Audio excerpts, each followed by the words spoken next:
We would like them to get it out of their home. This product may be contaminated with cyanide. Cyanide happens to be a drug that can cause sudden death. Paula was murdered. She was just murdered. This could go on for quite a while, or it could resolve itself very quickly. It was the beginning of a nightmare for Chicago, a nightmare that is still not over for some. 7 people were dead because someone had laced capsules of extra-strength Tylenol with cyanide. And there was fear more people, more innocent people, would die. The victims could give no answers. The only common thread was Tylenol. The dead included a postal worker, a newly married couple, a flight attendant, 7 random victims from all walks of life. The cyanide snuffed out lives in Elk Grove Village, Winfield, Lombard, Chicago, and 3 lives in Arlington Heights.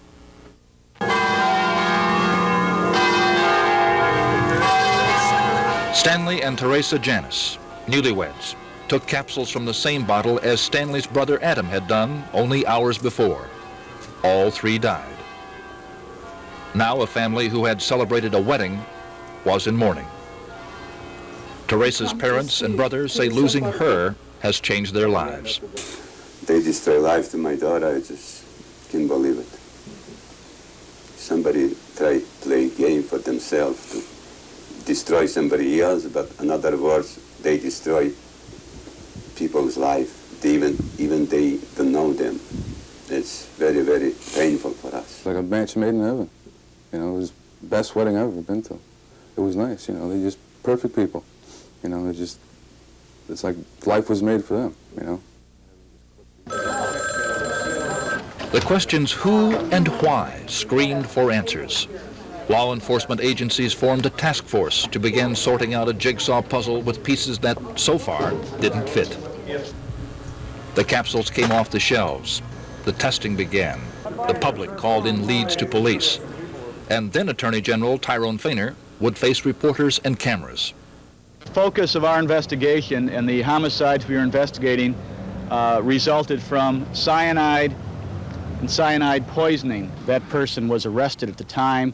We now know that person to have been incarcerated in a correctional facility here in Illinois. We learned about this yesterday, and I'm trying to check it out, but at least... Fainer, now in private practice, says it was a frustrating experience.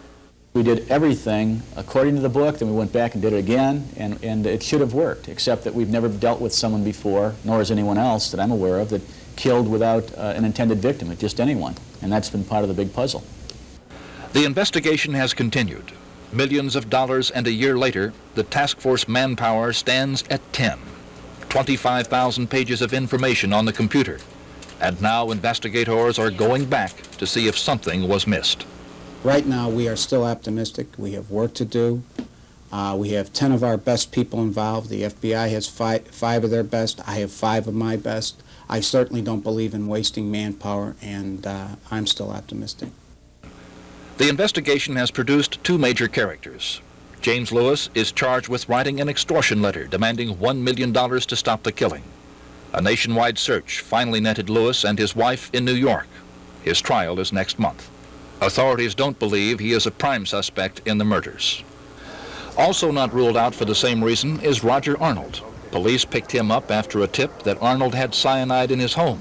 A search turned up some unregistered guns. Later, Arnold was charged with murder unrelated to Tylenol. We are now pleased to announce that we are reintroducing Tylenol to the city of Chicago in safety seal packaging. It is a year later, and Tylenol is back on the shelves of the Arlington Heights jewel store, where Adam Janis bought his Tylenol. It has been a year since tragedy struck Arlington Heights, but the neighborhood still remembers vividly the night of September 29th. I refused to use anything that had a capsule, that contained anything in the capsule, and I threw them out. I wasn't going to take a chance on any kind of medicine being tampered with. Ask people about the Tylenol tragedy, and they say no one will forget it, and that we have all become just a little more vulnerable. I think if you were to ask them, they would say, well, there's really nothing wrong with Tylenol. I understand that and I believe that, but somewhere inside of them, they aren't sure they can trust the society or government that everything is okay. Pat Reynolds has 4 children and is a member of the same parish as the Janis family. How would you describe how you feel about all of this today? Mistrusting more so than we were a year ago, I think, because you're making sure that every bottle you use, every cap is got the double safety seal. Even baby food, I buy a lot of baby food, the jars. You know, I make sure that when you open them, you hear that pop top. 1 year later, the Tylenol case remains unsolved. The packaging of capsules has changed, the laws are changing, and so have we. But still the questions of who took 7 lives and why go unanswered. I.J. Hudson, Channel 2 News.